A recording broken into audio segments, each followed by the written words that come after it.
চলুন আজ আমরা একটা বিশেষ কেস ফাইল খুলি।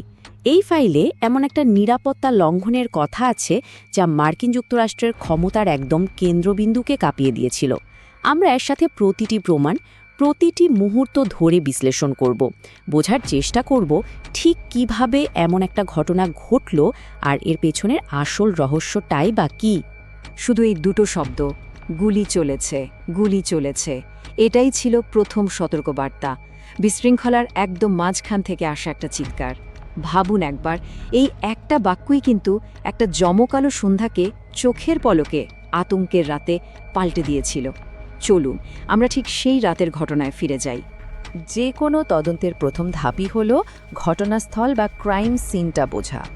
তো এই নিরাপত্তা বেষ্টনী কিভাবে ভাঙা হলো সেটা বুঝতে হলে আমাদের সবার আগে ওয়াশিংটন হিলটনের ভেতরের পরিস্থিতিটা বিশ্লেষণ করতে হবে। মানে ঠিক সেই জায়গাটা যেখানে আমেরিকার সবচেয়ে শক্তিশালী মানুষগুলো সেদিন জড়ো হয়েছিলেন। ঝুঁকিটা ঠিক কতটা বড় ছিল সেটাই তালিকাটা দেখলেই পরিষ্কার হয়ে যায়। দেখুন, সেই বলরুমে কিন্তু শুধু প্রেসিডেন্ট ছিলেন না, ছিলেন পুরো মন্ত্রিসভা আর সাথে 2600-রও বেশি অতিথি। মানে একটা সফল হামলা হলে মার্কিন নেতৃত্ব এক মুহূর্তে শূন্য হয়ে যেতে পারত। এর পরিণতি কী হতে পারত তা ভাবাও কঠিন, তাই না? আর এই তদন্তে ইতিহাসের একটা অদ্ভুত, প্রায় ভুতুড়ে পুনরাবৃত্তি চোখে পড়ে। ঠিক এই একই ওয়াশিংটন হিলটন, এখানেই কিন্তু 4 দশকেরও বেশি সময় আগে প্রেসিডেন্ট রোনাল্ড রিগানের ওপরও ঠিক এভাবেই হামলা হয়েছিল। মনে হচ্ছে ইতিহাস যেন নিজেকেই আবার ফিরিয়ে আনার চেষ্টা করছিল। আচ্ছা, ঘটনাস্থল তো আমরা চিহ্নিত করলাম, এবার আমাদের টাইমলাইনের দিকে তাকাতে হবে।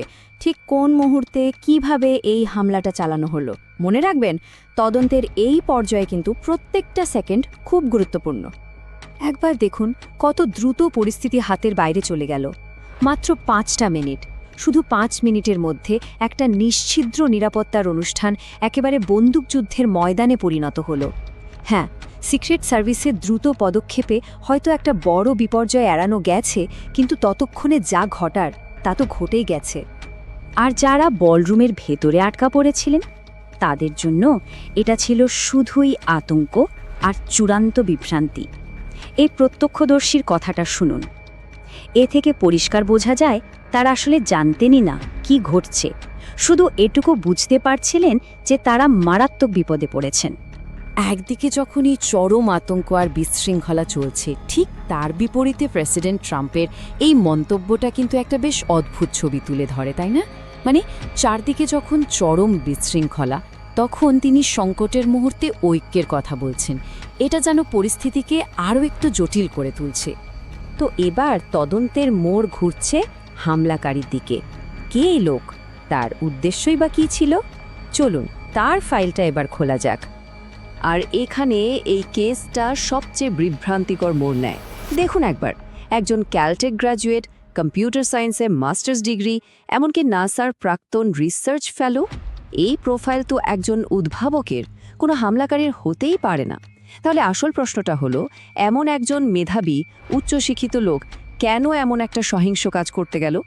এটাই এখন আমাদের তদন্তের মূল ফোকাস। আর এটা যে হুট করে নেওয়া কোনো সিদ্ধান্ত ছিল না তা একদম পরিষ্কার। তার এই দেশ জুড়ে ভ্রমণই প্রমাণ করে এটা ছিল একটা সুচিন্তিত আর পূর্ব পরিকল্পিত হামলা।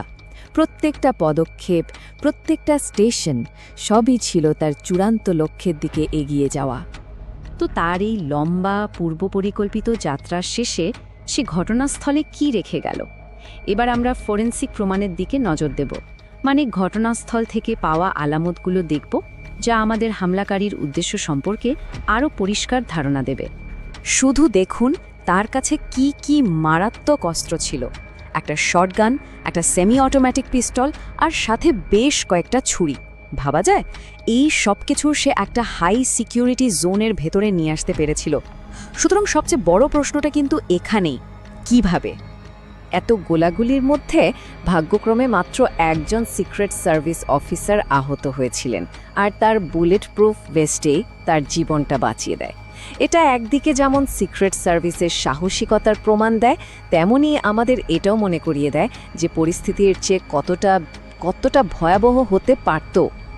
এখন পর্যন্ত আমরা যা যা জানি তা সবই পর্যালোচনা করলাম, কিন্তু সত্যি বলতে এই কেসের আসল রহস্যটা লুকিয়ে আছে সেই সব প্রশ্নে যেগুলোর উত্তর এখনও আমাদের হাতে নেই। প্রথম এবং সম্ভবত সবচেয়ে বড় প্রশ্নটা হলো, অ্যালেন কি সত্যি একা ছিল? প্রেসিডেন্ট ট্রাম্প নিজেও যদিও একে একজন পাগল একাকী হামলাকারীর কাজ বলে মনে করছেন, তদন্তকারীরা কিন্তু এখনও অন্য কোনো সম্ভাবনার কথাও উড়িয়ে দিচ্ছেন না। আর এই প্রশ্নটাতেই আমাদের আবার ফিরে আসতে হচ্ছে, কারণ এটাই তদন্তের কেন্দ্রবিন্দু। কিভাবে একটা শটগান, একটা পিস্তল আর একাধিক ছুরি একটা হাই সিকিউরিটি ভ্যানুর ভেতরে ঢুকতে পারল? এই একটা প্রশ্নই কিন্তু পুরো নিরাপত্তা ব্যবস্থা নিয়ে গভীর সন্দেহ তৈরি করে। ব্যাপারটা আরও জটিল হয়ে ওঠে যখন আমরা ঘটনাস্থলে থাকা অভিজ্ঞ সাংবাদিকদের কাছ থেকে একটা উদ্বেগজনক তথ্য পাই। তাদের অনেকের মতেই সেই সন্ধ্যার নিরাপত্তা ব্যবস্থা নাকি আগের বছরগুলোর তুলনায় বেশ শিথিল ছিল। এখন যদি এটা সত্যি হয়, তাহলে স্বাভাবিকভাবেই প্রশ্ন ওঠে, কেন? এটা কি নিছকই কোনো গাফিলতি ছিল? আর সব শেষে এই পুরো ঘটনাটা আমাদের একটা আরও বড় আর আরও বেশি উদ্বেগের প্রশ্নের সামনে এনে দাঁড় করায়। যদি দেশের রাষ্ট্রপতি স্তরের নিরাপত্তাও এত সহজে ভেঙে ফেলা যায়, তাহলে সামগ্রিকভাবে রাজনৈতিক নিরাপত্তার ভবিষ্যৎটা কি? আমাদের জনসমাবেশগুলো কতটা সুরক্ষিত? এই প্রশ্নগুলোর উত্তর খোঁজাই এখন সবচেয়ে বেশি জরুরি।